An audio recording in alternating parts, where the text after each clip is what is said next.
Chaque jour, Charles et Carole vous présentent la leçon de l'école du sabbat.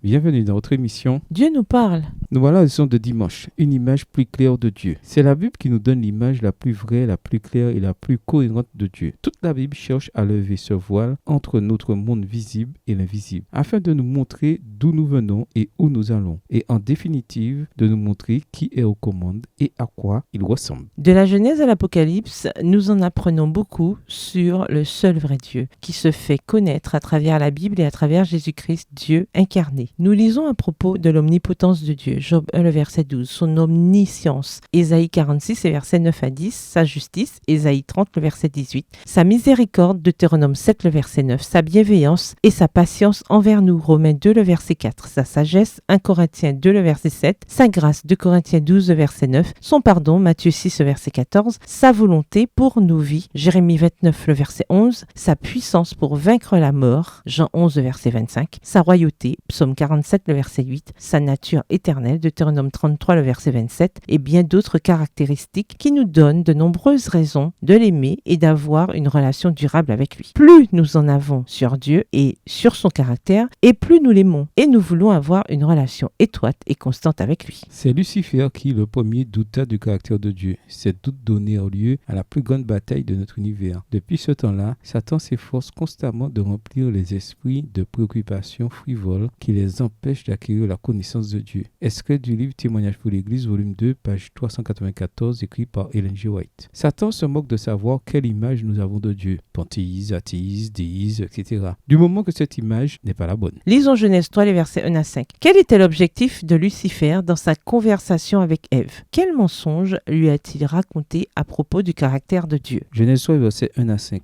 Le serpent était le plus rusé de tous les animaux des champs que l'Éternel Dieu avait fait. Et dit à la femme, Dieu a-t-il réellement dit, vous ne mangerez pas de tous ces arbres du jardin? La femme répondit au serpent, nous mangeons du fruit des arbres du jardin. Mais quant au fruit de l'arbre qui est au milieu du jardin, Dieu a dit, vous n'en mangerez point et vous n'y toucherez point, de peur que vous mouriez. Alors le serpent dit à la femme, vous ne mourrez point, mais Dieu sait que le jour où vous en mangerez, vos yeux s'ouvriront et que vous serez comme des dieux connaissant le bien et le mal. On peut résumer le message que Satan avait pour Ève en ces termes. Dieu vous cache des choses. Dieu ne veut pas votre bonheur. Tu ne peux pas lui faire confiance. Ellen White confirme cette idée quand elle dit, dès le début du grand conflit, le plan du premier menteur a été de calomnier le caractère de Dieu et de fomenter la révolte contre sa loi. Extrait du livre Patriarches et prophètes à la page 312, livre écrit par Ellen G. White. Comment le caractère de Dieu est-il dénaturé dans notre monde? Et surtout, comment présentez-vous parfois vous-même une fausse image de son caractère aux autres? Au revoir.